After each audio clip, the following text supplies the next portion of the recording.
बिहार का राजनीतिक परिदृश्य आज बिल्कुल बदल गया है। मुख्यमंत्री नीतीश कुमार ने राज्यसभा के लिए नामांकन कर दिया है और इसके बाद बिहार की राजनीति ने करवट ले ली। अब नए अध्याय की शुरुआत हो जाएगी। क्या रहा नीतीश कुमार के राज्यसभा जाने के पीछे कारण और क्यों ऐसी पृष्ठभूमि सामने आई है, इस पर हम बात करेंगे अपने वरिष्ठ सहयोगियों से। अमित सिंह जी हैं। अमित जी, आखिरकार नीतीश कुमार ने राज्यसभा के लिए नामांकन कर दिया। जदयू कार्यकर्ता ऐसा नहीं चाहते थे, नेताओं के बीच गहरी नाराजगी भी रही कार्यकर्ताओं के बीच। क्या इनसे इनसाइड स्टोरी है इन सब के पीछे? देखिए संजय जी, लगातार सुबह से हम लोग सभी इस खबर पर कल दोपहर में ये खबर जब आई कि भाई मुख्यमंत्री नीतीश कुमार राज्यसभा के उम्मीदवार हो सकते हैं, तभी से किसी भी पत्रकार के पास न सिर्फ हम और आप और राजीव जी या आशुतोष जी, बल्कि समूचे बिहार और दिल्ली के पत्रकारों की घंटी बज रही थी हम लोग के मोबाइल पर। कभी हम लोग किसी से बात कर रहे थे, ये समझ से पड़े था कि आखिर मुख्यमंत्री नीतीश कुमार इतना बड़ा फैसला कैसे ले सकते हैं।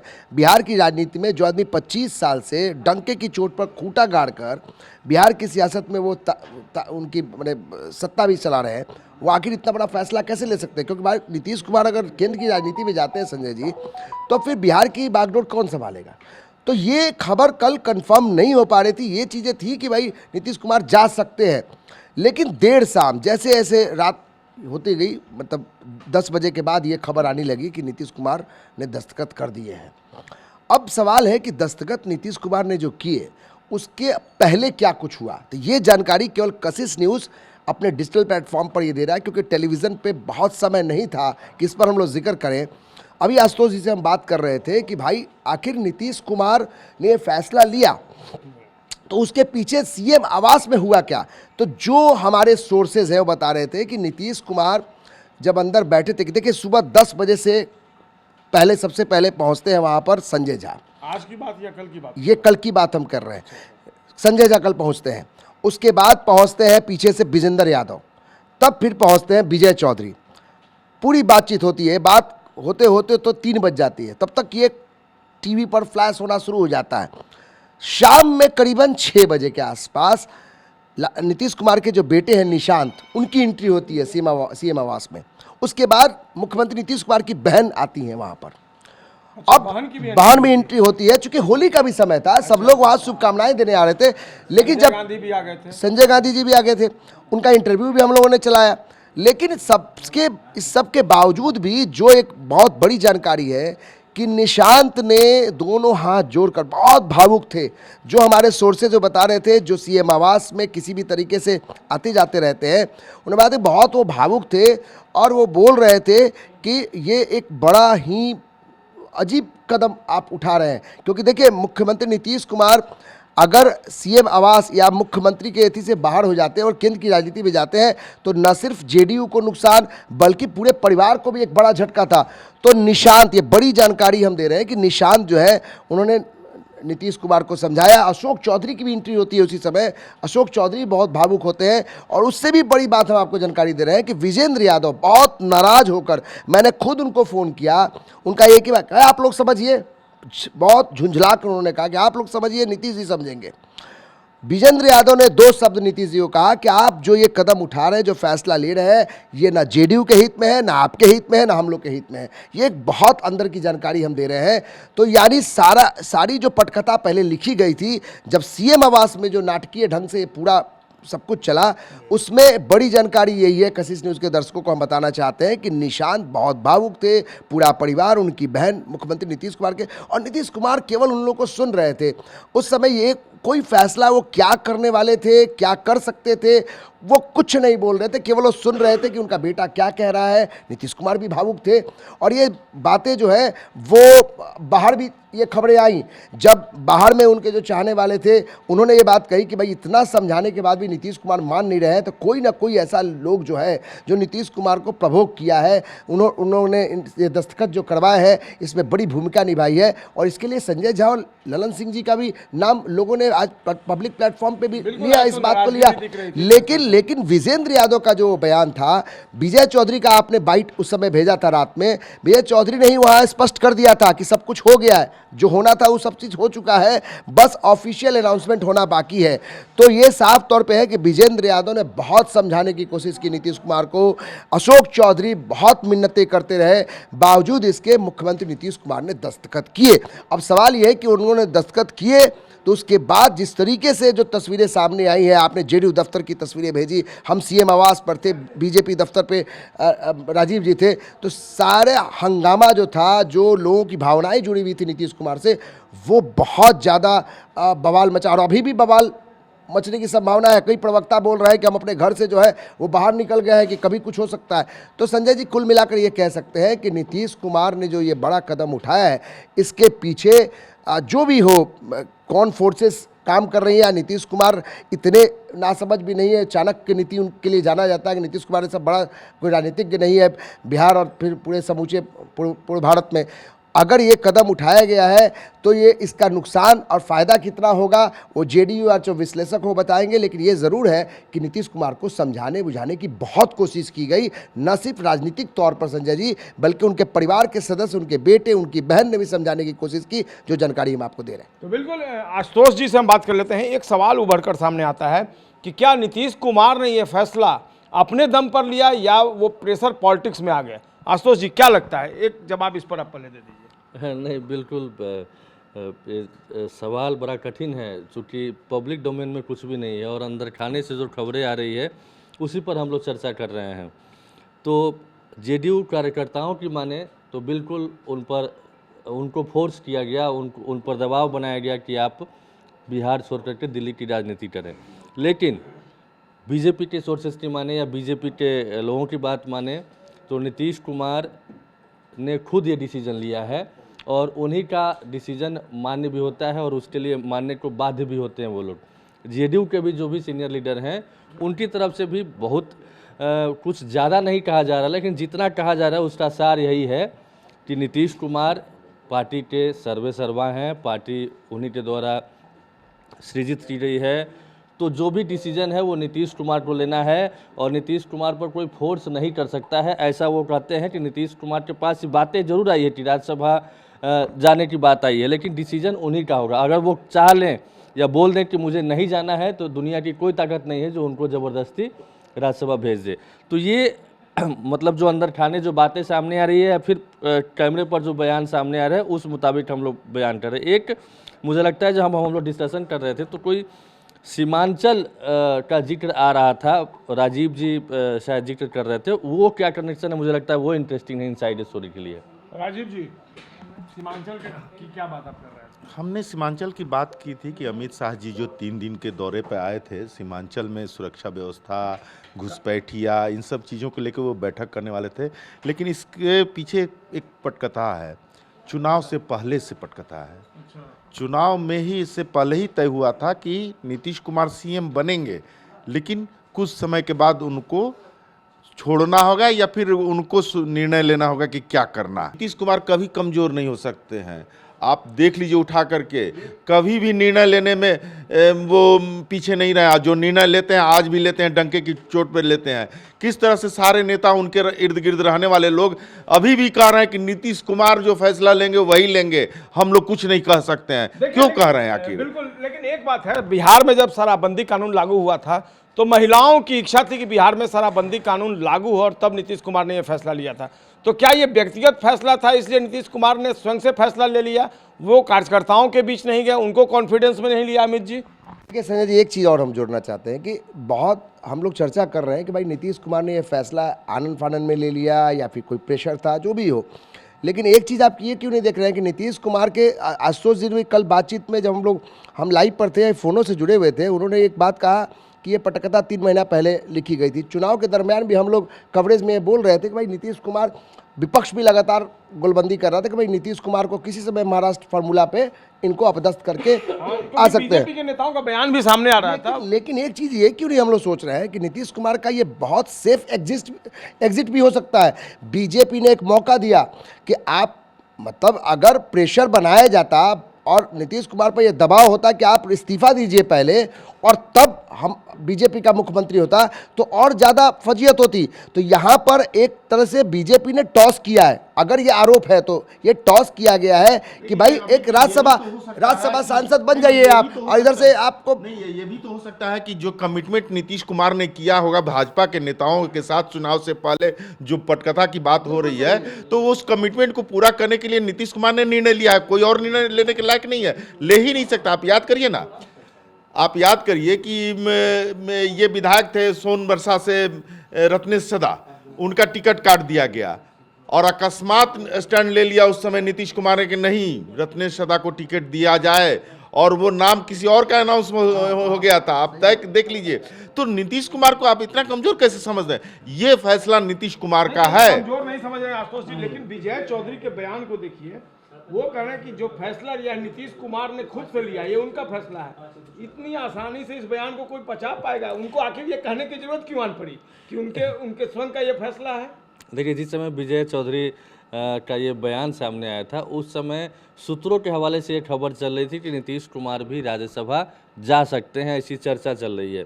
लेकिन उन्होंने जो बयान दिया उसके बाद करीब करीब ये साफ हो गया, ये संकेत मिल गए कि राज्यसभा जाने के लिए उनसे बातचीत चल रही है, वार्ता चल रही है। और विजय चौधरी ने हमेशा वो कई बार खंडन करते हुए नजर आते हैं कि ऐसा कुछ भी नहीं, लेकिन पहली बार उन्होंने इस तरीके से खुल करके बोला है। और जो भी सवाल पत्रकार कर रहे थे उन्होंने इनकार नहीं किया कि नीतीश कुमार, लेकिन हाँ, एक लाइन जरूर उन्होंने कही जो हमेशा कहते आए हैं कि अंतिम फैसला नीतीश कुमार का ही होगा। तो हो सकता है, जो उनकी बातों से मुझे समझ में आ रहा हो, कि नीतीश कुमार के पास ये प्रस्ताव बीजेपी की तरफ से रखा गया हो कि देखिए, या फिर पुरानी वादे जो बातें हुई होगी, जो कमिटमेंट हुआ होगा, मुझे पता नहीं कि है हुआ या नहीं हुआ, लेकिन चुनाव से पहले ज़रूर कहा जा रहा था, तो उसकी याद दिलाई गई होगी कि भाई आप जो पुरानी बातें हुई थी उस मुताबिक अब आपको आगे बढ़ना चाहिए।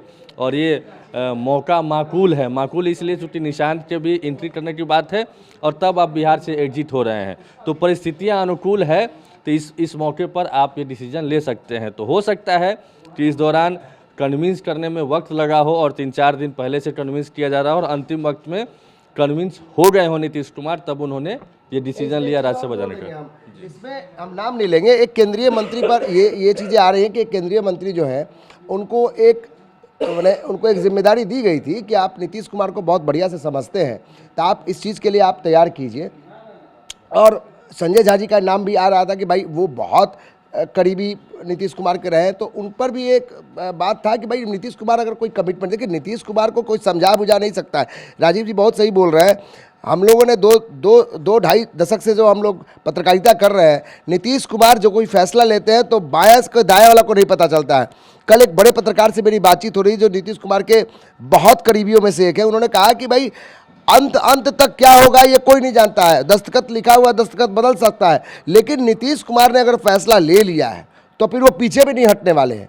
तो ये कोई प्रेशर बना रहा था, किस तरीके से कह रहा था वो अलग बात है, वो आप गॉसिप की बात हो सकती है, लेकिन नीतीश कुमार को कन्विंस करना इतना आसान नहीं है। यानी कि नीतीश कुमार ने कमिटमेंट जरूर किया होगा, नीतीश कुमार का खुद का बिल्कुल ये कमिटमेंट जरूर किया गया होगा अपने सहयोगी बीजेपी के साथ। और 3 महीने पहले जो पटकथा लिखी गई वहीं पर राजीव जी सही कह रहे हैं आशुतोष जी कि वहां पर ये तय हो चुका होगा कि भाई हम सरकार बन जाएंगे, हमारे चेहरे पर आप सरकार में तो आइए। भाई ये तो मानना होगा ना कि नीतीश कुमार के चेहरे में वो जलवा तो है, भले आप विपक्ष कह दे का स्वस्थ है, लेकिन नीतीश कुमार अस्वस्थ है, मान लीजिए विपक्ष के दावे को कहते हैं, इतने स्वस्थ तो है कि भाई उनको 25 पर आउट कर दिए आरजेडी को। और आज जो 202 का आंकड़ा है, इतना बड़ा मैंडेट वो नीतीश कुमार के चेहरे पे मिला है। इस बात को प्रधानमंत्री नरेंद्र मोदी भी जानते हैं, गृह मंत्री अमित शाह भी जानते हैं। और गृह मंत्री अमित शाह जो पटना आते हैं, देखिए उनका चार्टर्ड प्लेन आता है, उसके बाद वो आकर सीधे सीएम हाउस पहुंचते हैं और नीतीश जी को लेकर जाते हैं। ये सारी चीजें ऐसे ही नहीं है,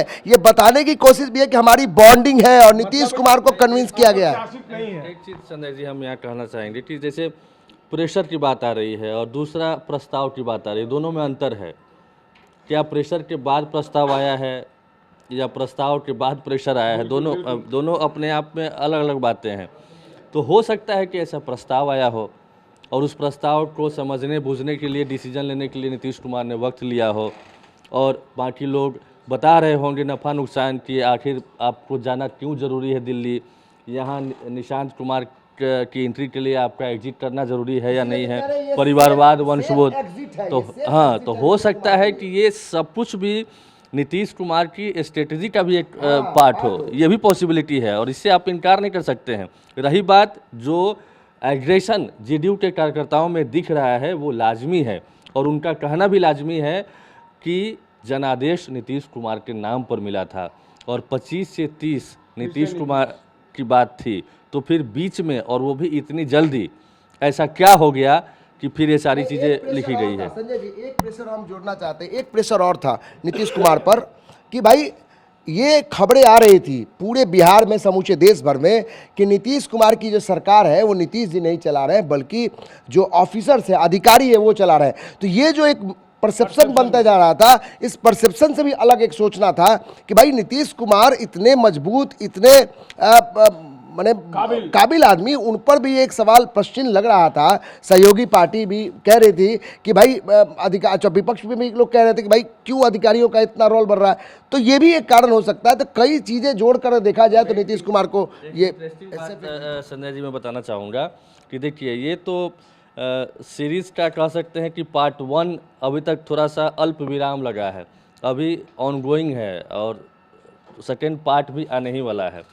यहाँ पे देखिए नीतीश कुमार मुख्यमंत्री बने, लेकिन जो परंपरागत जो चली आ रही थी परंपरा, नीतीश कुमार के पास गृह मंत्रालय हुआ करता था, जो कि इस बार उनके पार्ट में नहीं रहा और वो बीजेपी की झोली में आ गया।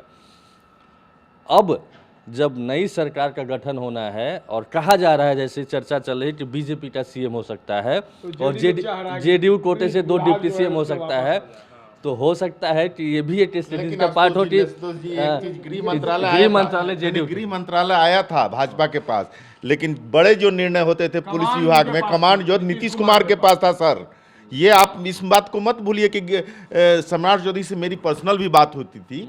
मैंने कहा कि अब तो गृह मंत्री हैं, दिखाइए, बुलडोजर चलना चाहिए ना यहाँ।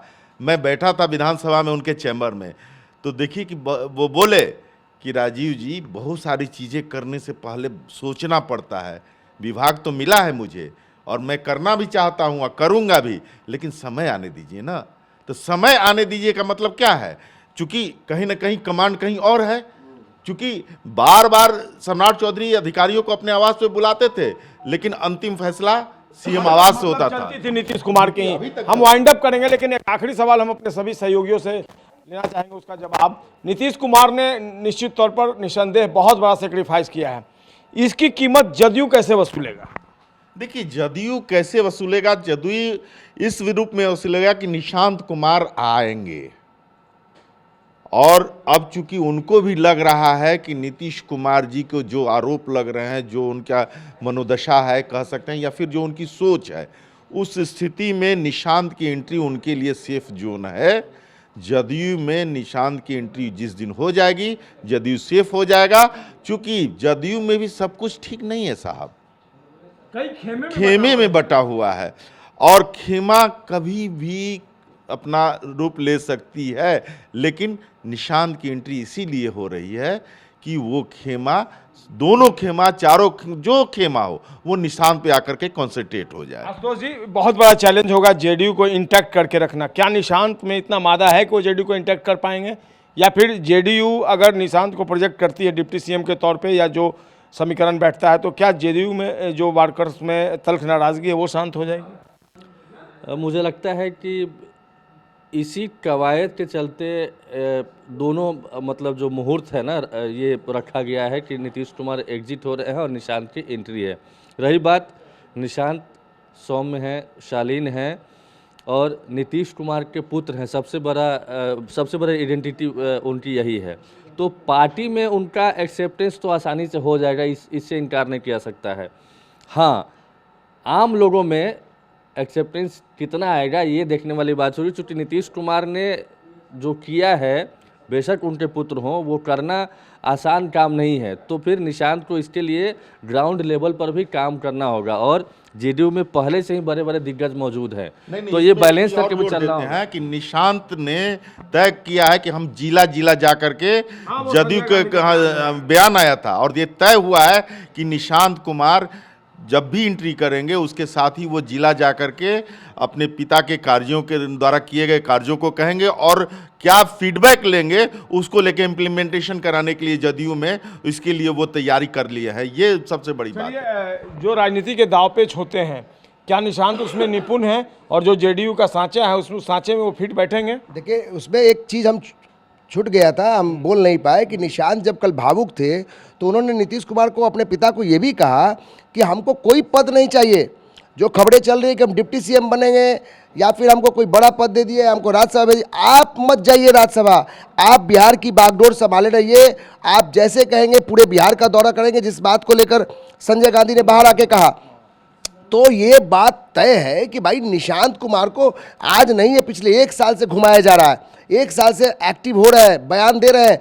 निशांत कुमार को एक्सेप्ट कौन करने वाले हैं? वो लोग करने वाले हैं जो लौकुश समाज को, जिन समाज से निकलकर नीतीश कुमार ने समता पार्टी का गठन किया, उसके बाद से जेडीयू का गठन हुआ, और नीतीश कुमार को चाहने वाले जो कुर्मी चेत्रा रैली करते हैं, वो लोगों की पहली पसंद जो है निशांत है। नीतीश कुमार का अगर ये जो राज्यसभा वाला जो ये अभी जो कार्यक्रम हुआ, अगर इससे पहले निशांत की एंट्री हो गई रहती तो इतना बवाल नहीं मचता संजय जी। अगर निशांत पहले आए थे 4 दिन पहले और तब नीतीश कुमार अगर राज्यसभा जाते तो लोग पचा लेते कि भाई चलिए कम से कम उनका बेटा तो सक्रिय हो गया। लेकिन अभी बहुत बड़ा टास्क है, क्योंकि निशांत को बहुत कुछ समझना होगा। अगर 1 साल पहले नीतीश कुमार एंट्री करा दिए होते तो निशांत परिपक्व हो गए होते। ये एक बड़ी चुनौती होगी नीतीश कुमार के लिए, जेडीयू के लिए, और जेडीयू को बचाना ये बहुत बड़ी चुनौती है बड़े नेताओं के लिए। लास्ट आपने जो कहा कि क्या वो इतने निपुण हैं, निपुण नहीं भी हैं तो निपुण हो जाएंगे वक्त गुजरने के साथ में। और आपने, मुझे लगता है कि कई सारे एग्जाम्पल्स हैं। लालू यादव के सुपुत्र हैं तेजस्वी यादव, आज आरजेडी में बड़े बड़े नेता हैं, सब लोग उनके अंडर में काम कर रहे हैं ना। उनको अखिलेश यादव ले लीजिए, बहुत सारे लोग हैं। तो कहा जा सकता है कि बिल्कुल वक्त गुजरेगा तो फिर धीरे धीरे सीख जाएंगे वो। समय के जाहिर सी बात है, बिहार की राजनीति ने आज करवट ले ली है, इस बात से कोई इनकार नहीं कर सकता। एक नए अध्याय की शुरुआत तो हुई है, लेकिन एक युग का समापन भी हुआ है, इस बात से हर कोई इत्तेफाक रखता है। देखना होगा आने वाले दिनों में बिहार की राजनीति कहाँ तक पहुँचती है। जो जेडीयू के वर्कर्स हैं, उनके जो एक्सपेक्टेशंस हैं वो कहाँ तक पूरा हो पाते हैं। लेकिन निश्चित तौर पर जैसे जैसे डेवलपमेंट होगा हम आपको हर एक एक्टिविटी से अवगत कराएंगे। जो पॉलिटिकल हैपनिंग्स होगी उसके बारे में जानकारी देंगे। तब तक के लिए नमस्कार।